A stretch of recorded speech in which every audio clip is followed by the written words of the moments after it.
ರಾಷ್ಟ್ರ ಪ್ರಶಸ್ತಿ ವಿಜೇತ ನಟ ಸಂಚಾರಿ ವಿಜಯ್ಗೆ ಅಪಘಾತ ಆಗಿರುವಂತದ್ದು. ರಸ್ತೆ ಅಪಘಾತದಲ್ಲಿ ಗಾಯಗೊಂಡಿದ್ದಾರೆ ಸಂಚಾರಿ ವಿಜಯ್. ಅವರ ಸ್ಥಿತಿ ಚಿಂತಾಜನಕವಾಗಿದೆ. ಬನ್ನೇರುಘಟ್ಟ ರಸ್ತೆಯ ಅಪೋಲೋ ಆಸ್ಪತ್ರೆಯಲ್ಲಿ ಅವರಿಗೆ ಚಿಕಿತ್ಸೆಯನ್ನ ಕೊಡಲಾಗ್ತಾ ಇದೆ. ರಸ್ತೆ ಅಪಘಾತದಲ್ಲಿ ನಟ ಸಂಚಾರಿ ವಿಜಯ್ ಗಾಯಗೊಂಡಿದ್ದಾರೆ. ರಾಷ್ಟ್ರ ಪ್ರಶಸ್ತಿ ವಿಜೇತ ಸಂಚಾರಿ ವಿಜಯ್ ಸ್ಥಿತಿ ಚಿಂತಾಜನಕವಾಗಿದೆ. ಬನ್ನೇರುಘಟ್ಟ ರಸ್ತೆಯ ಅಪೋಲೋ ಆಸ್ಪತ್ರೆಯಲ್ಲಿ ಅವರಿಗೆ ಚಿಕಿತ್ಸೆಯನ್ನ ಕೊಡಲಾಗ್ತಾ ಇದೆ.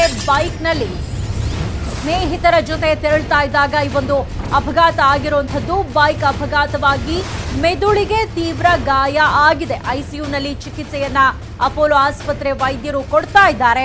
ಬಲಭಾಗದ ತೊಡೆ ಮುರಿತವಾಗಿದೆ. ಮೆದುಳಿಗೆ ತೀವ್ರ ಗಾಯ ಆಗಿರುವಂತದ್ದು. ಚಿಂತಾಜನಕ ಸ್ಥಿತಿಯಲ್ಲಿದ್ದಾರೆ ನಟ ಸಂಚಾರಿ ವಿಜಯ್. ನಿನ್ನೆ ರಾತ್ರಿಯೇ ಶಸ್ತ್ರಚಿಕಿತ್ಸೆಯನ್ನ ಮಾಡಿದ್ದಾರೆ ವೈದ್ಯರು. ನಿನ್ನೆ ರಾತ್ರಿ ಬನ್ನೇರುಘಟ್ಟ ರಸ್ತೆ ಬಳಿ ಈ ಒಂದು ಅಪಘಾತ ನಡೆದಿದೆ ಅಂತ ಹೇಳಲಾಗ್ತಾ ಇದೆ.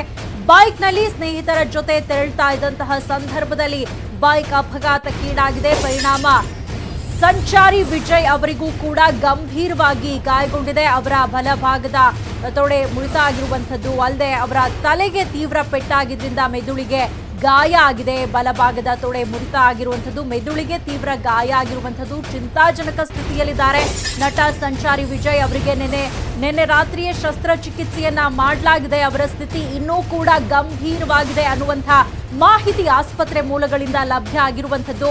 ಬೈಕ್ನಲ್ಲಿ ತೆರಳುತ್ತಾ ಇದ್ದಂತಹ ಸಂದರ್ಭದಲ್ಲಿ ಈ ಒಂದು ದುರ್ಘಟನೆ ಸಂಭವಿಸಿದೆ. ಬೈಕ್ನಿಂದ ಬಿದ್ದ ಪರಿಣಾಮ ತೀವ್ರವಾಗಿ ಅವರ ತಲೆಗೆ ಪೆಟ್ಟಾಗಿರುವಂಥದ್ದು. ಅದರ ಜೊತೆಗೆ ಅವರ ಬಲ ಭಾಗದ ತೊಡೆಗೂ ಕೂಡ ಏಟಾಗಿದೆ. ತೊಡೆ ಭಾಗದಲ್ಲಿ ಅಲ್ಲಿ ಮೂಳೆ ಮುರಿತ ಆಗಿದೆ ಅನ್ನುವಂತಹ ಮಾಹಿತಿ ಕೂಡ ಲಭ್ಯ ಆಗ್ತಾ ಇದೆ.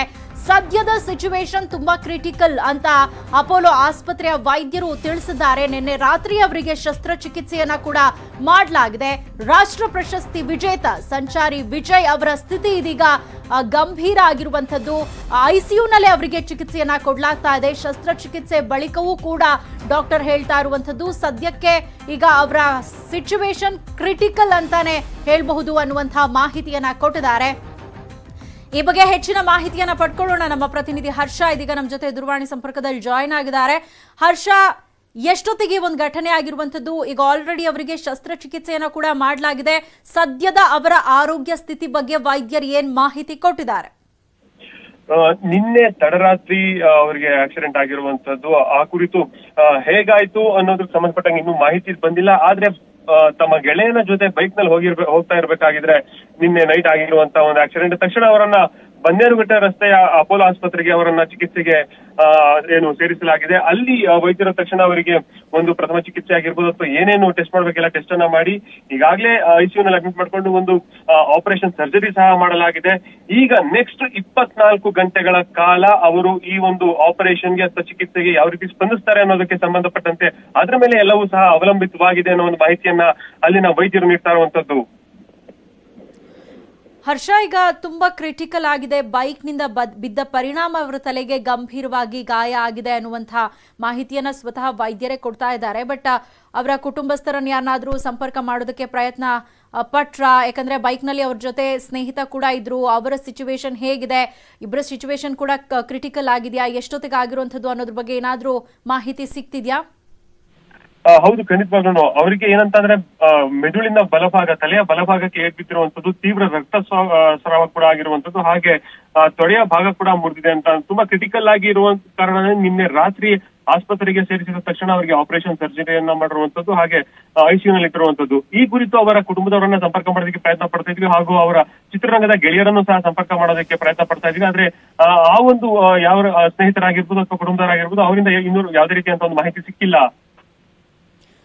ಓಕೆ, ಅಂದ್ರೆ ಎಕ್ಸಾಕ್ಟ್ ಆಗಿ ಎಷ್ಟೊತ್ತಿಗೆ ಅವರನ್ನ ಆಸ್ಪತ್ರೆ ಕರ್ಕೊಂಡು ಬರ್ಲಾಯ್ತು, ಇಮಿಡಿಯೇಟ್ ಆಗಿ ಆಸ್ಪತ್ರೆಗೆ ಸೇರಿಸಲಾಯ್ತಂತ ಅದ್ರ ಬಗ್ಗೆ ಏನಾದ್ರೂ ಮಾಹಿತಿ ಸಿಗ್ತಾ ಇದೆಯಾ?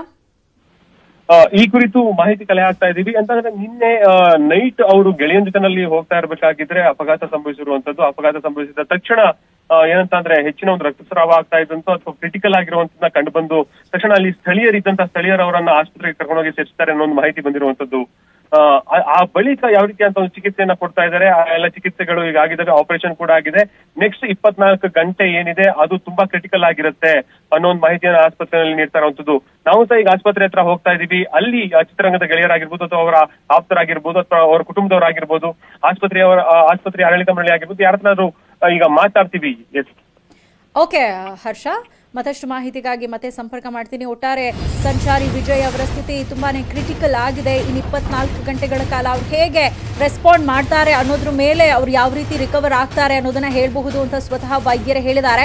ಬಟ್ ಈ ಒಂದು ಆಕ್ಸಿಡೆಂಟ್ ಹೇಗಾಯ್ತು, ಎಷ್ಟೊತ್ತಿಗಾಯ್ತು, ಏನ್ ನಡೀತು ಅನ್ನೋದ್ರ ಬಗ್ಗೆ ಇನ್ನಷ್ಟೇ ಮಾಹಿತಿ ಸಿಗಬೇಕಾಗಿದೆ. ಸದ್ಯ ಸ್ಥಳೀಯರು ಅಪಘಾತ ಆದಂತಹ ಸಂದರ್ಭದಲ್ಲಿ ಅವರನ್ನ ಆಸ್ಪತ್ರೆ ಕರ್ಕೊಂಡು ಬಂದಿದ್ದಾರೆ. ಅವರ ಜೊತೆ ಅವರ ಸ್ನೇಹಿತರು ಕೂಡ ಇದ್ರು ಅನ್ನುವಂತಹ ಮಾಹಿತಿ ಲಭ್ಯ ಆಗಿದೆ. ಬೈಕ್ ನಲ್ಲಿ ಸ್ನೇಹಿತರ ಜೊತೆ ತೆರಳ್ತಾ ಇದ್ದಂತಹ ಸಂದರ್ಭದಲ್ಲಿ ಒಂದು ಇನ್ಸಿಡೆಂಟ್ ಆಗಿರೋದ್ರಿಂದ ಅವರ ಸಿಚುವೇಶನ್ ಕೂಡ ಕ್ರಿಟಿಕಲ್ ಆಗಿದೆಯಾ, ಹೇಗೆ ಸಂಭವಿಸ್ತು ಈ ಒಂದು ಅಪಘಾತ, ಇದೆಲ್ಲದರ ಬಗ್ಗೆ ಇನ್ನಷ್ಟೇ ಮಾಹಿತಿ ಲಭ್ಯ ಆಗಬೇಕಾಗಿದೆ. ಸದ್ಯಕ್ಕಂತೂ ವೈದ್ಯರು ಹೇಳ್ತಾ ಇರುವಂತದ್ದು ಅವರಿಗೆ ಆಲ್ರೆಡಿ ಶಸ್ತ್ರಚಿಕಿತ್ಸೆ ಮಾಡಲಾಗಿದೆ, ICU ನಲ್ಲಿ ಇದ್ದಾರೆ. ಬಟ್ ಹೆಂಗೆ ಟ್ರೀಟ್ಮೆಂಟ್ಗೆ ಅವರು ರೆಸ್ಪಾಂಡ್ ಮಾಡ್ತಾರೆ ಅನ್ನೋದನ್ನ ನೋಡಬೇಕು. ಮೆದುಳಿಗೆ ಪೆಟ್ಟಾಗಿರೋದ್ರಿಂದ, ರಕ್ತಸ್ರಾವ ಆಗಿರೋದ್ರಿಂದ ಸ್ವಲ್ಪನೇ ಕ್ರಿಟಿಕಲ್ ಅಂತಾನೆ ಹೇಳಬಹುದು ಸದ್ಯದ ಸಿಚುವೇಶನ್ ಅವರದು. ಬಟ್ ನಾವು ಶಸ್ತ್ರಚಿಕಿತ್ಸೆಯನ್ನ ಮಾಡಿದೀವಿ, ಅವರಿಗೆ ಚಿಕಿತ್ಸೆಯನ್ನ ಮುಂದುವರಿಸ್ತಾ ಇದೀವಿ. ಅವರು ಯಾವ ರೀತಿ ರೆಸ್ಪಾಂಡ್ ಮಾಡ್ತಾರೆ ಅನ್ನೋದನ್ನ ನೋಡಬೇಕು ಅನ್ನುವಂತಹ ಒಂದು ಮಾಹಿತಿಯನ್ನ ಕೊಟ್ಟಿದ್ದಾರೆ. ಸಂಚಾರಿ ವಿಜಯ್ ಅವರು ಸದ್ಯಕ್ಕಂತೂ ಕ್ರಿಟಿಕಲ್ ಕಂಡೀಷನ್ ನಲ್ಲಿ ಇದ್ದಾರೆ. ಬನ್ನೇರುಘಟ್ಟ ರಸ್ತೆಯಲ್ಲಿರುವಂತಹ ಅಪೋಲೋ ಆಸ್ಪತ್ರೆಯಲ್ಲಿ ಅವರಿಗೆ ಚಿಕಿತ್ಸೆಯನ್ನ ಮುಂದುವರಿಸಲಾಗ್ತಾ ಇದೆ. ಸದ್ಯ ನಮ್ಮ ಪ್ರತಿನಿಧಿ ಹೇಳ್ತಾ ಇದ್ರು, ನೈಟ್ ಅವ್ರ ಫ್ರೆಂಡ್ ಜೊತೆ ಹೋಗ್ತಾ ಇದ್ದಂಥ ಸಂದರ್ಭದಲ್ಲಿ ಒಂದು ಆಕ್ಸಿಡೆಂಟ್ ಆಗಿದೆ ಅಂತ. ಈಗ ನಮ್ಗೆಲ್ರಿಗೂ ಗೊತ್ತಿರೋ ಹಾಗೆ ಲಾಕ್ಡೌನ್ ಇರೋ ಟೈಮಲ್ಲಿ ವಾಹನಗಳ ಸಂಖ್ಯೆ ಕೂಡ ತುಂಬಾ ವಿರಳ ಆಗಿರುತ್ತೆ. ಇಂಥ ಟೈಮಲ್ಲಿ ಸ್ಪೀಡಾಗಿ ಹೋಗ್ತಾ ಇದ್ದಿದ್ದು ಇರಬಹುದು, ಅಥವಾ ಸಡನ್ ಆಗಿ ಇನ್ನೊಂದು ವೆಹಿಕಲ್ ಬಂದು ಬೈಕ್ಗೆ ಡಿಕ್ಕಿ ಹೊಡೆದಿದ್ದು ಆಗಿರಬಹುದು. ಸೊ ಈ ಟೈಮಲ್ಲಿ ಅಲ್ಲಿದ್ದಂತಹ ಸ್ಥಳೀಯರ ಇಮಿಡಿಯೇಟ್ ಆಗಿ ಅವರನ್ನು ಆಸ್ಪತ್ರೆಗೆ ಕರ್ಕೊಂಡು ಬಂದಿದ್ದಾರೆ. ಬಟ್ ಬೈಕಿಂದ ಬಿದ್ದ ಪರಿಣಾಮ ಅವರ ತಲೆಗೆ ತುಂಬಾ ಏಟಾಗಿರುವಂಥದ್ದು, ಮೆದುಳಿನ ಒಳಗೆ ರಕ್ತಸ್ರಾವ ಆಗಿರುವಂಥದ್ದು. ಹಾಗಾಗಿ ಡಾಕ್ಟರ್ ಈಗಲೇ ಸದ್ಯಕ್ಕೆ ಏನು ಹೇಳಕ್ ಆಗಲ್ಲ, ಅವ್ರ ಸ್ಥಿತಿ ಅಂತೂ ಕ್ರಿಟಿಕಲ್ ಆಗಿದೆ ಅನ್ನುವಂಥ ಒಂದು ಮಾಹಿತಿಯನ್ನ ಕೊಟ್ಟಿದ್ದಾರೆ. ಅವರಿಗೆ ಆಪರೇಷನ್ ಕೂಡ ಮಾಡಲಾಗಿದೆ, ಅವರನ್ನ ಅಬ್ಸರ್ವೇಷನ್ ಅಲ್ಲಿ ಇಡಲಾಗಿದೆ. ಮುಂದಿನ 24 ಗಂಟೆವರೆಗೂ ನಾವು ಏನೂ ಹೇಳಕ್ ಆಗಲ್ಲ, ಅವ್ರು ಹೆಂಗೆ ಟ್ರೀಟ್ಮೆಂಟ್ಗೆ ಸ್ಪಂದಿಸ್ತಾರೆ, ರೆಸ್ಪಾಂಡ್ ಮಾಡ್ತಾರೆ ಅನ್ನೋದನ್ನ ಕಾದ್ ನೋಡಬೇಕು. ಸದ್ಯಕ್ಕಂತೂ ಅವರ ಸ್ಥಿತಿ ಚಿಂತಾಜನಕವಾಗಿದೆ ಅನ್ನೋ ಮಾಹಿತಿಯನ್ನ ಅಪೋಲೋ ಆಸ್ಪತ್ರೆ ವೈದ್ಯರು ಕೊಡ್ತಾ ಇದ್ದಾರೆ. ಬೈಕಲ್ಲಿ ಹೋಗ್ತಾ ಇರುವಾಗ ಈ ಒಂದು ದುರ್ಘಟನೆ ಸಂಭವಿಸಿದೆ. ರಾಷ್ಟ್ರ ಪ್ರಶಸ್ತಿ ವಿಜೇತ, ಬಹಳ ಟ್ಯಾಲೆಂಟೆಡ್ ಆಕ್ಟರ್ ಅಂತಲೇ ಕನ್ನಡ ಇಂಡಸ್ಟ್ರಿಯಲ್ಲಿ ಹೆಸರು ಮಾಡಿದಂತಹ ನಟ ಸಂಚಾರಿ ವಿಜಯ್ ಅವರಿಗೆ ಅಪಘಾತ ಆಗಿರುವಂಥದ್ದು. ಬೈಕಲ್ಲಿ ಹೋಗ್ತಾ ಇರುವಂತಹ ಸಂದರ್ಭದಲ್ಲಿ ಒಂದು ದುರ್ಘಟನೆ ನಡೆದಿದೆ. ಆದಷ್ಟು ಬೇಗ ಅವರು ರಿಕವರ್ ಆಗಿ ಆಸ್ಪತ್ರೆಯಿಂದ ಡಿಸ್ಚಾರ್ಜ್ ಆಗಲಿ, ಮೊದಲಿನಂತಾಗಲಿ ಅನ್ನುವಂಥದ್ದು ಅವರ ಅಭಿಮಾನಿಗಳ ಹಾರೈಕೆ. ಯಾಕಂದ್ರೆ ಬಹಳ ಪ್ರತಿಭಾವಂತ ನಟ, ಹಲವಾರು ಚಿತ್ರಗಳಲ್ಲಿ ಅಭಿನಯಿಸಿ ತಮ್ಮದೇ ಆದಂತಹ ಛಾಪನ್ನ ಮೂಡಿಸಿದ್ದಾರೆ, ಅತ್ಯದ್ಭುತ ಸಿನಿಮಾಗಳನ್ನ ಕೊಟ್ಟಿದ್ದಾರೆ, ಸಾಕಷ್ಟು ಅಭಿಮಾನಿಗಳನ್ನ ಹೊಂದಿದ್ದಾರೆ. ಇನ್ನು ಈ ವರ್ಷ ಪ್ರತಿ ವರ್ಷ ನಡೆಸುವಂತಹ ವರ್ಷದ ಕನ್ನಡಿಗ, ಅದರಲ್ಲಿ ಮನರಂಜನಾ ವಿಭಾಗದಲ್ಲಿ ಶ್ರೇಷ್ಠ ನಟ ಪ್ರಶಸ್ತಿಯನ್ನ ಕೂಡ ಪಡ್ಕೊಂಡಿದ್ರು. ತಮ್ಮದೇ ಆದಂತಹ ಛಾಪನ ಮೂಡಿಸಿದಂತಹ ನಟ, ಸಾಕಷ್ಟು ಸಿನಿಮಾಗಳಲ್ಲಿ ಅಭಿನಯಿಸಿದ್ದಾರೆ. ಅಂದ್ರೆ ಕಲೆಗೆ ಬಹಳ ಇಂಪಾರ್ಟೆನ್ಸ್ ಅನ್ನ ಕೊಡ್ತಾ ಇದ್ರು. ಈ ಕ್ಷೇತ್ರದಲ್ಲಿ ಏನಾದ್ರೂ ಒಂದು ಸಾಧನೆ ಮಾಡಬೇಕು ಅಂತ ಇಂಡಸ್ಟ್ರಿಗೆ ಬಂದಂತಹ ನಟ, ತಮ್ಮನ್ನ ತಾವು ಕಲೆಗೆ ಅರ್ಪಿಸಿಕೊಂಡಿದ್ದಂತಹ ನಟ. ಇಂತಹ ನಟನ ಸ್ಥಿತಿ ಇವತ್ತು ಚಿಂತಾಜನಕ ಆಗಿದೆ. ಬೈಕ್ ಅಪಘಾತದಲ್ಲಿ ಸಂಚಾರಿ ವಿಜಯ್ ಅವರ ಸ್ಥಿತಿ ಇದೀಗ ಚಿಂತಾಜನಕವಾಗಿರುವಂಥದ್ದು. ಸದ್ಯ ಆದಷ್ಟು ಬೇಗ ಅವರು ಆಸ್ಪತ್ರೆಯಿಂದ ಹುಷಾರಾಗಿ ಬರಲಿ ಅನ್ನುವಂಥದ್ದು ಅವರ ಅಭಿಮಾನಿಗಳ ಹಾರೈಕೆ.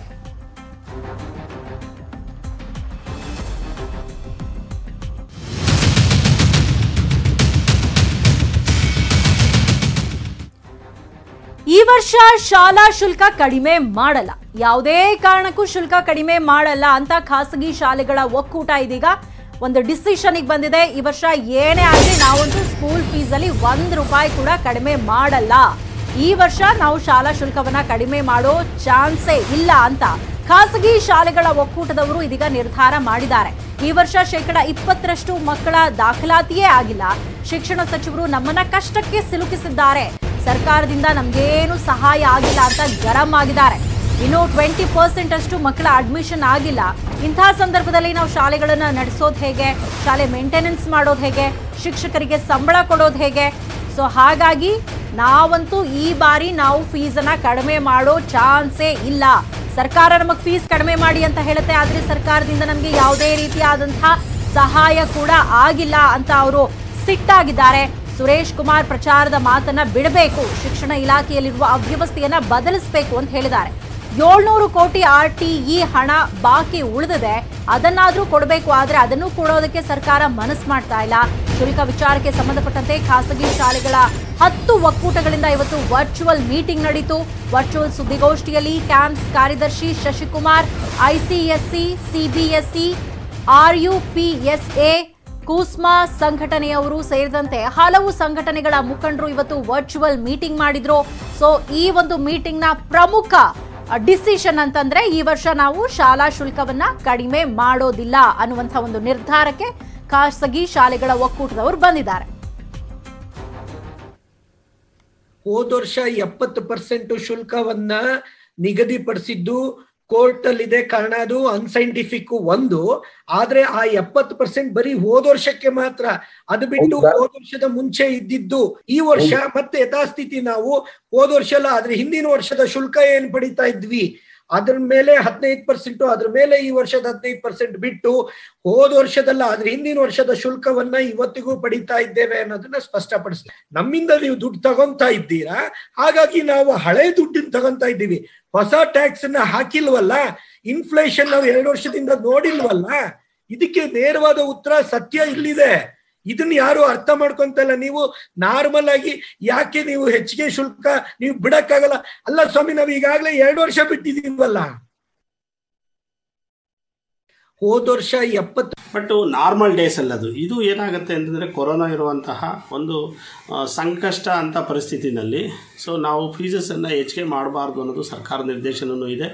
ಹಾಗಾಗಿ ನಾವು ಕೂಡ ಮಾನವೀಯ ದೃಷ್ಟಿಯಿಂದ ಸೊ ಫೀಸಸನ್ನು ಜಾಸ್ತಿ ಮಾಡದೆ ಈ ವರ್ಷದ ಏನು 2021-22 ಫೀಸಸ್ ಏನಿದೆಯೋ ಅದು ಹಂತ ಹಂತವಾಗಿ ಇಸ್ಕೋಬೋದು. ಮೊದಲನೇ ಟರ್ಮಲ್ಲಿ ಒಂದು ಸ್ವಲ್ಪ ಕನಿಷ್ಠ ಫೀಸಸನ್ನು ಬೋಧನಾ ಶುಲ್ಕವನ್ನು ಇಸ್ಕೊಂಡು ಪಾಠಗಳನ್ನು ಪ್ರಾರಂಭ ಮಾಡುವುದು ಮಾನವೀಯತೆ ದೃಷ್ಟಿಯಿಂದ ತುಂಬ ಸೂಕ್ತ ಅಂತ. ಇದು ಸಂಘರ್ಷ ಏರ್ಪಡೋದಕ್ಕಿಂತ ಸೌಹಾರ್ದಯುತವಾಗಿ ಪೋಷಕರು ಮತ್ತು ಶಾಲಾಡಳಿತ ಮಂಡಳಿಗಳು ಒಂದು ಅಂಡರ್ಸ್ಟ್ಯಾಂಡಿಂಗಿಗೆ ಹೋಗಬೇಕು ಅಂತೇಳಿ ರುಪ್ಸಾ ಕರ್ನಾಟಕ ಭಾವಿಸುತ್ತೆ. ಕಳೆದ ವರ್ಷ 70% ಶುಲ್ಕವನ್ನು ನಾವು ಸ್ವಾಗತ ಮಾಡಿದ್ವಿ. ಯಾಕೆಂದರೆ ಕಳೆದ ವರ್ಷವೂ ಕೂಡ ನಾವು ನೋವಿನಲ್ಲಿದ್ವಿ, ಪೋಷಕರು ಕೂಡ ನೋವಿನಲ್ಲಿದ್ದರು. ಹಾಗಾಗಿ ಕಳೆದ ವರ್ಷದ 70% ಶುಲ್ಕಕ್ಕೆ ರುಪ್ಸಾ ಕರ್ನಾಟಕ ಒಪ್ಪಿಗೆ ಸೂಚಿಸಿತ್ತು. ರುಪ್ಸಾ ಕರ್ನಾಟಕದ ಶಾಲೆಗಳಿಗೆ ಕೆಲವು ಪೋಷಕರು ಕಟ್ಟಿದ್ದಾರೆ, ಕೆಲವರು ಕಟ್ಟಿಲ್ಲ. ಆದರೂ ಕೂಡ ಈ ವರ್ಷ ಕಳೆದ ವರ್ಷದ ಫೀಸಸನ್ನು ಆದ್ರೂ ಕಟ್ಟಿಸ್ಕೊಂಡು ಮುಂದಿನ ವರ್ಷದ ಫೀಸಸಲ್ಲಿ ಅಲ್ಪ ಸ್ವಲ್ಪ ಈಸ್ಕೊಂಡು ನೀವು ಪ್ರಾರಂಭ ಮಾಡೋದು ಸೂಕ್ತ. ಮುಂದಿನ ಈ ವರ್ಷದಲ್ಲಿ ಶುಲ್ಕ ಏನು ಅಂತೇಳಿ ಕೋರ್ಟು ಮತ್ತು ಈ ಬಗ್ಗೆ ಹೆಚ್ಚಿನ ಮಾಹಿತಿಯನ್ನು ಪಡ್ಕೊಳ್ಳೋಣ. ನಮ್ಮ ಪ್ರತಿನಿಧಿ ಶರಣು ಹಂಪಿ ನಮ್ಮ ಜೊತೆ ದೂರವಾಣಿ ಸಂಪರ್ಕದಲ್ಲಿ ಜಾಯ್ನ್ ಆಗಿದ್ದಾರೆ. ಶರಣು, ಪೋಷಕರು, ಖಾಸಗಿ ಶಾಲೆಗಳು ಹಾಗೆ ಸರ್ಕಾರದ ಒಂದು ಜಟಾಪಟಿ ಈ ಬಾರಿಯೂ ಮುಗಿಯೋ ಲಕ್ಷಣಗಳು ಕಾಣಿಸ್ತಾ ಇಲ್ಲ. ಒಂದ್ ಕಡೆ ಆನ್ಲೈನ್ ಕ್ಲಾಸ್ ಅನ್ನ ಫೀಸ್ ಕಟ್ಟಿಲ್ಲ ಅಂತ ಬಂದ್ ಮಾಡಬಾರ್ದು ಅಂತ ಶಿಕ್ಷಣ ಸಚಿವರು ಹೇಳ್ತಾರೆ. ಮತ್ತೊಂದ್ ಕಡೆ ಇವರು ನಾವು ಫೀಸ್ ಅನ್ನ ಏನೇ ಮಾಡಿದ್ರು ಈ ಬಾರಿ ಕಡಿಮೆ ಮಾಡಲ್ಲ ಅಂತ ಖಾಸಗಿ ಶಾಲೆಯವರು ಒಂದು ಡಿಸಿಷನ್ಗೆ ಬಂದಿದ್ದಾರೆ. ಫುಲ್ ಫೀಸ್ ಕಟ್ಟೋದಕ್ಕೆ ಪೋಷಕರು ಮತ್ತೆ ತಕರಾರನ್ನ ತೆಗಿತಾರೆ.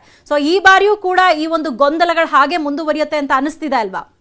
ಖಂಡಿತವಾಗಿಯೂ ಕೂಡ ಸೌಮ್ಯ. ಯಾಕಂದ್ರೆ ಕಳೆದ ವರ್ಷ ಕರೋನಾ ಸಂಕಷ್ಟದ ಹಿನ್ನೆಲೆಯಲ್ಲಿ ಖಾಸಗಿ ಶಾಲೆಗಳ ಶುಲ್ಕ ಜಟಾಪಟಿ ಇತ್ತು. ಅದು ಖಾಸಗಿ ಶಾಲೆಗಳ ಆಡಳಿತ ಮಂಡಳಿ ಮತ್ತು ಪೋಷಕರ ಮಧ್ಯೆ. ಈ ವರ್ಷನೂ ಕೂಡ ಕರೋನಾ ಇರೋದ್ರಿಂದಾಗಿ ಈ ವರ್ಷನೂ ಕೂಡ ಈ ಜಟಾಪಟಿ ಮತ್ತು ಸಂಘರ್ಷ ಮುಂದುವರಿಯುತ್ತೆ. ಆದ್ರೆ ವಿಪರ್ಯಾಸ ಅಂತಂದ್ರೆ ಇದುವರೆಗೂ ಕೂಡ ಸರ್ಕಾರ ಯಾವುದೇ ರೀತಿಯಾದಂತ ನಿರ್ಧಾರವನ್ನ ಇದುವರೆಗೂ ಕೂಡ ತೆಗೆದುಕೊಳ್ಳದಿರೋದು. ಕಳೆದ 1 ವಾರದಿಂದನೂ ಕೂಡ ನೋಡ್ತಾ ಹೋದ್ರೆ ಖಾಸಗಿ ಶಾಲೆಗಳ ಮುಂದೆ ಪೋಷಕರು ಮನವಿಯನ್ನ ಮಾಡ್ಕೊಡೋದು ಮತ್ತು ಮಕ್ಕಳ ಆನ್ಲೈನ್ ಕ್ಲಾಸನ್ನ ಏನು ತೆಗೆದು ಅವರಿಗೆ ಶುಲ್ಕ ಕಟ್ಟಿ ಅಂತ ಹೇಳಿ ಒತ್ತಡ ಏರ್ತಿರುವಂತ ಪ್ರಕರಣಗಳು ಮೇಲಿಂದ ಮೇಲೆ ಬರ್ತಾ ಇದೆ. ಇದಕ್ಕೆ ಸರ್ಕಾರದ ಶಿಕ್ಷಣ ಸಚಿವರು ಮತ್ತು ಸ್ವತಃ ಮುಖ್ಯಮಂತ್ರಿಗಳು ಕೂಡ ಹೇಳಿಕೆಯನ್ನು ನೀಡಿದ್ರು. ಈ ರೀತಿ ಯಾರು ಹೇಳ್ತಾರೆ ಅವ್ರ ಮೇಲೆ ಕ್ರಮ ಕೈಗೊಳ್ತೇವೆ ಅಂತ ಹೇಳಿ. ಆದ್ರೆ ಬರೀ ಹೇಳಿಕೆಗಷ್ಟೇ ಇದು ಸೀಮಿತ ಆಗಿರೋದು. ಸೊ ಸೀಮಿತವಾದಂತ ಯಾವುದೇ ರೀತಿಯಂತ ನಿಯಮಗಳನ್ನ ರೂಪಿಸಿಲ್ಲ. ಕಳೆದ ವರ್ಷ ಏನ್ 70% ಬೋಧನಾ ಶುಲ್ಕವನ್ನ ಕೊಡ್ಬೇಕು ಅಂತ ಹೇಳಿ ಆದೇಶ ಮಾಡಿದ್ರು. ಅದೇ ರೀತಿಯಾಗಿ ಈ ವರ್ಷ ಏನಾದ್ರು ಮಾಡಿದ್ರೆ ಖಂಡಿತವಾಗಿ ಕೂಡ ನಾವು ಫೀಸ್ ಸಂಪೂರ್ಣವಾಗಿ ಫೀಸ್ ಅನ್ನೇ ನಾವು ತಗೋಬೇಕಾಗತ್ತೆ. ಯಾವುದೇ ಕಾರಣಕ್ಕೂ ಕಡಿಮೆ ಮಾಡೋದಿಲ್ಲ ಅಂತ ಹೇಳಿ ಖಾಸಗಿ ಶಾಲೆಗಳು 10ಕ್ಕೂ ಹೆಚ್ಚು ಖಾಸಗಿ ಶಾಲೆಗಳು ಸಿಬಿಎಸ್ಇ, ಐಸಿಎಸ್ಸಿ, ರೂಪ್ಸಾ, ಕ್ಯಾಂಪ್ಸ್ ಎಲ್ಲರೂ ಕೂಡ ಈಗ ಒಮ್ಮತದ ನಿರ್ಧಾರವನ್ನ ತೆಗೆದುಕೊಂಡಿದ್ದಾರೆ. ಆದ್ರೆ ಪೋಷಕರು ಮಾತ್ರ ಈ ಬಾರಿನೂ ಕೂಡ ಕರೋನಾ ಸಂಕಷ್ಟ ಇದೆ, ಪೂರ್ತಿ ಫೀಸ್ ಅನ್ನ ನಾವು ಕಟ್ಟಕ್ ಆಗೋದಿಲ್ಲ ಅಂತ ಹೇಳಿ ಪೋಷಕರು ತಮ್ಮ ಅಹವಾಲನ್ನ ಸಲ್ಲಿಸ್ತಾ ಇದ್ದಾರೆ. ಇವೆರಡಕ್ಕೂ ಕೂಡ ಸರ್ಕಾರ ಯಾವ ರೀತಿಯಾಗಿ ನಿರ್ಧಾರವನ್ನ ತೆಗೆದುಕೊಳ್ಳುತ್ತೆ ಅನ್ನೋದು ನಿರ್ಧಾರ ತೆಗೆದುಕೊಳ್ಳುವವರೆಗೂ ಕೂಡ ಈ ಜಟಾಪಟಿ ಮತ್ತು ಸಂಘರ್ಷ ಮುಂದುವರಿಯಲಿದೆ. ಸೌಮ್ಯ, ಥ್ಯಾಂಕ್ ಯು ಶರಣು ತಮ್ಮೆಲ್ಲ ಇನ್ಫಾರ್ಮೇಶನ್ಗೆ. Welcome back. ನಾಯಕತ್ವ ಬದಲಾವಣೆ ಚರ್ಚೆಯಿಂದ ಆಡಳಿತಕ್ಕೆ ತೊಂದರೆ ಆಗ್ತಾ ಇದೆ. ಪದೇ ಪದೇ ಚರ್ಚೆ ಆಗ್ತಾ ಇರೋದು ಈ ರೀತಿಯ ಕೆಲಸ ಮಾಡ್ತಾ ಇರೋದ್ರಿಂದ ಕೆಲಸ ಮಾಡೋದಕ್ಕೆ ಸಮಸ್ಯೆ ಆಗ್ತಾ ಇದೆ ಅಂತ ಹುಬ್ಬಳ್ಳಿಯಲ್ಲಿ ಸಚಿವ ಜಗದೀಶ್ ಶೆಟ್ಟರ್ ಹೇಳಿದ್ದಾರೆ. ನಾಯಕತ್ವ ಬದಲಾವಣೆ ಚರ್ಚೆ ಎಲ್ಲಿಂದ ಹುಟ್ಕೊಳ್ಳುತ್ತೋ ಗೊತ್ತಿಲ್ಲ. ಇಲ್ಲೂ ಚರ್ಚೆ ಆಗಿಲ್ಲ, ದೆಹಲಿ ಮಟ್ಟದಲ್ಲೂ ಚರ್ಚೆ ಆಗಿಲ್ಲ. ಬಿಎಸ್ವೈ ಬದಲಾವಣೆ ಇಲ್ಲ ಅಂತ ಸಚಿವ ಜಗದೀಶ್ ಶೆಟ್ಟರ್ ಹೇಳಿದ್ದಾರೆ. ಅರವಿಂದ್ ಬೆಲ್ಲದ್ ಮುಂದಿನ ಸಿಎಂ ಅಂತ ಪ್ರಚಾರ ಮಾಡಲಾಗ್ತಾ ಇದೆ. ಸಾಮಾಜಿಕ ಜಾಲತಾಣಗಳಲ್ಲಿ ಹರಿದಾಡ್ತಾ ಇರೋ ಪೋಸ್ಟ್ ವಿಚಾರಕ್ಕೆ ಸಂಬಂಧಪಟ್ಟಂತೆ ಉತ್ತರ ಕೊಡದೆ ಮೌನವಾಗಿದ್ದಾರೆ ಸಚಿವ ಜಗದೀಶ್ ಶೆಟ್ಟರ್ ಅವರು. ಈ ರೀತಿ ಪದೇ ಪದೇ ಸಿಎಂ ಬದಲಾಗ್ತಾರೆ ಅನ್ನುವಂತಹ ಚರ್ಚೆಗಳಾಗ್ತಾ ಇರುವಂಥದ್ದು ಆಡಳಿತಕ್ಕೆ ತೊಂದರೆ ಆಗ್ತಾ ಇದೆ, ಕೆಲಸ ಮಾಡೋದಕ್ಕೆ ಸಮಸ್ಯೆ ಆಗ್ತಾ ಇದೆ ಅನ್ನುವಂಥ ಮಾತನ್ನ ಹೇಳಿದ್ದಾರೆ. ಅಲ್ಲದೆ ಅರವಿಂದ್ ಬೆಲ್ಲದ್ ಅವರು ಮುಂದಿನ ಸಿಎಂ ಅಂತ ಅವರ ಅಭಿಮಾನಿಗಳು ಸಾಮಾಜಿಕ ಜಾಲತಾಣದಲ್ಲಿ ಪೋಸ್ಟ್ಗಳನ್ನ ಹಾಕ್ತಾ ಇದ್ದಾರೆ. ಈ ಒಂದು ವಿಚಾರಕ್ಕೆ ಸಂಬಂಧಪಟ್ಟ ಹಾಗೆ ಅವರು ಉತ್ತರ ಕೊಟ್ಟಿಲ್ಲ, ಮೌನಕ್ಕೆ ಶರಣಾಗಿದ್ದಾರೆ ಸಚಿವ ಜಗದೀಶ್ ಶೆಟ್ಟರ್ ಅವರು.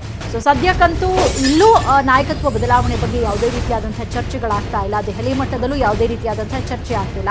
ಆದರೂ ಕೂಡ ಈ ರೀತಿಯಾದಂತಹ ಸುದ್ದಿಗಳನ್ನ ಯಾರು ಹಬ್ಬಿಸ್ತಾ ಇದ್ದಾರೋ ಗೊತ್ತಿಲ್ಲ. ಇದರಿಂದ ಆಡಳಿತಕ್ಕೆ ಸಾಕಷ್ಟು ಸಮಸ್ಯೆ ಆಗತ್ತೆ, ನಾಯಕತ್ವ ಬದಲಾವಣೆಯಂತೂ ಇಲ್ಲ ಅಂತ ಜಗದೀಶ್ ಶೆಟ್ಟರ್ ಅವರು ಹೇಳಿದ್ದಾರೆ. ಆದರೆ ಅರವಿಂದ್ ಬೆಲ್ಲದ್ ಅವರ ಅಭಿಮಾನಿಗಳು ಸಾಮಾಜಿಕ ಜಾಲತಾಣದಲ್ಲಿ ಪೋಸ್ಟ್ಗಳನ್ನು ಹರಿಬಿಡ್ತಿದ್ದಾರೆ. ಮುಂದಿನ ಸಿಎಂ ಅರವಿಂದ್ ಬೆಲ್ಲದ್ ಅನ್ನುವಂಥ ಪೋಸ್ಟ್ಗಳನ್ನು ಹಾಕ್ತಿದ್ದಾರೆ. ಈ ವಿಚಾರಕ್ಕೆಲ್ಲ ನಾವು ರಿಯಾಕ್ಟ್ ಮಾಡೋದಕ್ಕಾಗಲ್ಲ ಅಂತ ಮೌನಕ್ಕೆ ಶರಣಾಗಿದ್ದಾರೆ. ಬದಲಾವಣೆ ಅನ್ನುವಂಥ ಚರ್ಚೆ ನಮ್ಮ ಪಕ್ಷದ ವೇದಿಕೆಯಲ್ಲಿ ಎಲ್ಲಿಯೂ ನಡೆದಿಲ್ಲ. ಬೇಸಿಕ್ ಇಶ್ಯೂನ ಅದನ್ನು ಟಚ್ ಮಾಡ್ತಾರೆ. ನಾಯಕತ್ವ ಬದಲಾವಣೆ ಅನ್ನುವಂಥದ್ದು ಚರ್ಚೆ ಎಲ್ಲಿಯೂ ಆಗಿಲ್ಲ, ಹೈಕಮಾಂಡ್ ಮಟ್ಟದಲ್ಲಿಯೂ ಆಗಿಲ್ಲ. ಇದು ಮನೆ ಅಂದರೆ ನನಗೆ ಇದು ಎಲ್ಲಿಂದ ಹುಟ್ಟೋ ನನಗೆ ಗುರ್ತಿರ್ತಿಲ್ಲ. ಈ ರೀತಿ ಪದೇ ಪದೇ ಚರ್ಚೆ ಆಗೋದ್ರಿಂದ ನಮ್ಮ ಡೇ ಟು ಡೇ ಅಡ್ಮಿನಿಸ್ಟ್ರೇಷನ್ಗೆ ತೊಂದರೆ ಆಗ್ತದೆ, ನಮ್ಮ ಇಲಾಖೆ ಕೆಲಸ ಮಾಡೋದಕ್ಕೆ ತೊಂದರೆ ಆಗ್ತಾ ಇದೆ. ಅದಕ್ಕೆ ಇದು ಚರ್ಚೆ. ಇನ್ನು ಇದೆಲ್ಲದರ ಮಧ್ಯೆ ದೆಹಲಿಯಲ್ಲಿರೋ ಬಿಜೆಪಿ ಶಾಸಕ ಅರವಿಂದ್ ಬೆಲ್ಲದ್ ಅವರು ದೆಹಲಿಯಲ್ಲಿ ಬಿಎಲ್ ಸಂತೋಷ್ ಅವರನ್ನ ಭೇಟಿ ಮಾಡಿರುವುದು ಕುತೂಹಲ ಕೆರಳಿಸಿದೆ. ನಿನ್ನೆ ದೆಹಲಿಯ ಬಿಎಲ್ ಸಂತೋಷ್ ನಿವಾಸದಲ್ಲಿ ಇಬ್ಬರು ಭೇಟಿ ಮಾಡಿದ್ದಾರೆ. ಇಬ್ಬರ ನಡುವೆ ರಾಜ್ಯ ನಾಯಕತ್ವ ಬದಲಾವಣೆ ಬಗ್ಗೆ ಚರ್ಚೆ ನಡೆದಿದೆ ಅಂತ ಹೇಳಲಾಗ್ತಾ ಇದೆ. ಮೊನ್ನೆ ರಾತ್ರಿಯೇ ದೆಹಲಿಗೆ ಬಂದಿರುವ ಅರವಿಂದ್ ಬೆಲ್ಲದ್ ಅವರಿಗೆ ನಿನ್ನೆ ಅರುಣ್ ಸಿಂಗ್ ಭೇಟಿಗೆ ಅವಕಾಶ ಸಿಕ್ಕಿರಲಿಲ್ಲ. ಹೀಗಾಗಿ ನಿನ್ನೆ ಬಿಎಲ್ ಸಂತೋಷ್ ಅವರನ್ನ ಭೇಟಿ ಮಾಡಿ ಚರ್ಚೆ ಮಾಡಿರುವುದು ಕುತೂಹಲಕ್ಕೆ ಕಾರಣವಾಗಿದೆ.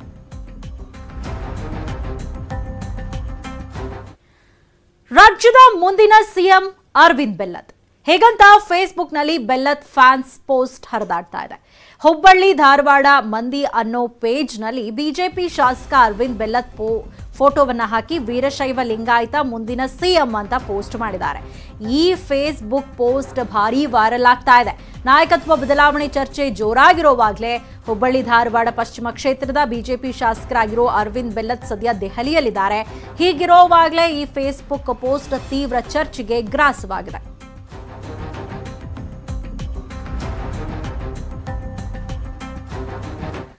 ಬೆಂಗಳೂರಿಗೆ ವಲಸೆ ಬರೋರಿಂದ ಸೋಂಕು ಹೆಚ್ಚಳ ಆಗತ್ತೆ. ವಲಸೆ ಬರುವವರಿಗೂ ಟೆಸ್ಟ್ ಮಾಡಿಸಲು ಅಗತ್ಯ ಕ್ರಮವನ್ನ ಕೈಗೊಳ್ಳಲಾಗುತ್ತೆ. ಈ ಕುರಿತಂತೆ ಶೀಘ್ರದಲ್ಲೇ ಅಧಿಕಾರಿಗಳ ಜೊತೆ ಸಭೆ ನಡೆಸ್ತೀನಿ ಅಂತ ಸಿಎಂ ಬಿಎಸ್ವೈ ಹೇಳಿದ್ದಾರೆ. ಸದ್ಯ ಲಾಕ್ಡೌನ್ ಈಗ ಇರುವಂತಹ ಲಾಕ್ಡೌನ್ ಇವತ್ತಿಗೆ ಅಂತ್ಯ ಆಗುತ್ತೆ. ನಾಳೆಯಿಂದ ಒಂದಷ್ಟು ಸಡಿಲಿಕೆಯನ್ನ ಮಾಡಲಾಗ್ತಾ ಇದೆ. ಇಂತಹ ಟೈಮಲ್ಲಿ ಎಲ್ಲರೂ ಕೂಡ ವಾಪಸ್ ಮತ್ತೆ ಬೆಂಗಳೂರಿಗೆ ಬರೋದಕ್ಕೆ ಶುರು ಮಾಡ್ತಾರೆ. ಸದ್ಯ ಕಂಟ್ರೋಲ್ ಅಲ್ಲಿರುವಂತಹ ಸೋಂಕು ಮತ್ತಷ್ಟು ಜಾಸ್ತಿ ಆಗೋ ಚಾನ್ಸಸ್ ಇದೆ. ಹಾಗಾಗಿ ಈಗ ಬೆಂಗಳೂರಿಗೆ ಮತ್ತೆ ವಾಪಸ್ ಬರೋವರೆಗೂ ಕೂಡ ಕೋವಿಡ್ ಟೆಸ್ಟ್ ಅನ್ನ ಮಾಡಿಸೋದಕ್ಕೆ ಕ್ರಮವನ್ನ ಕೈಗೊಳ್ಳಲಾಗುತ್ತೆ. ಶೀಘ್ರದಲ್ಲೇ ಈ ಕುರಿತಂತೆ ಅಧಿಕಾರಿಗಳ ಜೊತೆ ಸಭೆಯನ್ನ ಮಾಡ್ತೀನಿ ಅಂತ ಬಿಎಸ್ವೈ ಹೇಳಿದ್ದಾರೆ. ಈಗ ಲಾಕ್ಡೌನ್ ನಿಯಮಗಳಲ್ಲಿ ನಾಳೆಯಿಂದ ಒಂದಷ್ಟು ಸಡಿಲಿಕೆ ಆಗೋ ಹಿನ್ನೆಲೆಯಲ್ಲಿ ಎಲ್ಲರೂ ವಾಪಸ್ ಬೆಂಗಳೂರಿಗೆ ಬರೋದಕ್ಕೆ ಶುರು ಮಾಡ್ತಾರೆ. ಆಗ ಮತ್ತೆ ಸೋಂಕು ಹರಡೋ ಸಾಧ್ಯತೆಗಳು ಕೂಡ ಹೆಚ್ಚಾಗುತ್ತೆ. ಹಾಗಾಗಿ ಈಗ ರೈಲ್ವೆ ನಿಲ್ದಾಣಗಳಲ್ಲಿ, ಬಸ್ಗಳಲ್ಲಿ ಎಲ್ರಿಗೂ ಕೂಡ ಅಲ್ಲಿ ಟೆಸ್ಟ್ ಮಾಡಬೇಕು ವಾಪಸ್ ಬರೋರಿಗೆ. ಈ ಕುರಿತಂತೆ ಸಭೆ ಮಾಡ್ತೀನಿ ಅಂತ ಸಿಎಂ ಹೇಳಿದ್ದಾರೆ.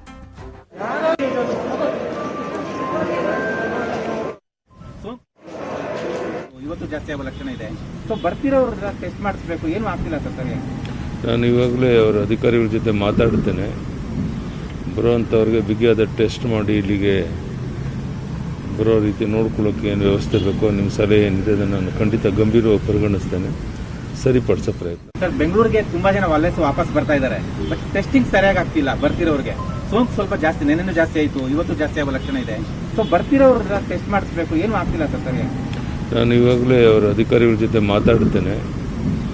ಬರುವಂಥವ್ರಿಗೆ ಬಿಗಿಯಾದ ಟೆಸ್ಟ್ ಮಾಡಿ ಇಲ್ಲಿಗೆ ಬರೋ ರೀತಿ ನೋಡ್ಕೊಳ್ಳೋಕೆ ಏನು ವ್ಯವಸ್ಥೆ ಬೇಕೋ ನಿಮ್ಮ ನೆಟ್ವರ್ಕ್ 18 ಫೆಡರಲ್ ಬ್ಯಾಂಕ್ ಸಹಯೋಗದಲ್ಲಿ ಸಂಜೀವಿನಿ ಗಾಡಿ ಪೂರ್ತಿ ಭಾರತದ ಕೊರೋನಾ ಬಾಧಿತ ಜಿಲ್ಲೆಗಳಲ್ಲಿ ರೌಂಡ್ಸ್ ಮಾಡ್ತಾ ಇದೆ. ಕೋವಿಡ್ ಲಸಿಕೆಯ ಬಗ್ಗೆ ಜನರಲ್ಲಿ ಜಾಗೃತಿಯನ್ನ ಮೂಡಿಸ್ತಾ ಇದೆ. ಇವತ್ತು ನಮ್ಮ ಸಂಜೀವಿನಿ ಗಾಡಿ ಎಲ್ಲೆಲ್ಲಿ ಸಂಚರಿಸಿದೆ, ಎಷ್ಟು ಜನರನ್ನ ರೀಚ್ ಆಗಿದೆ ಅನ್ನೋದನ್ನ ನೋಡೋದಾದ್ರೆ ಅಮೃತ್ಸರ್, ಇಂದೋರ್, ನಾಸಿಕ್, ಗುಂಟೂರ್, ದಕ್ಷಿಣ ಕನ್ನಡದಲ್ಲಿ ನಮ್ಮ ಸಂಜೀವಿನಿ ಗಾಡಿ ಇವತ್ತು ಸಂಚರಿಸಿರುವಂಥದ್ದು. ಇನ್ನು ಸುಮಾರು 176 ಗ್ರಾಮಗಳನ್ನು ರೀಚ್ ಆಗಿರುವಂಥದ್ದು ಅಲ್ಲದೆ 83,150 ಜನರನ್ನ ಕೂಡ ರೀಚ್ ಆಗಿದೆ.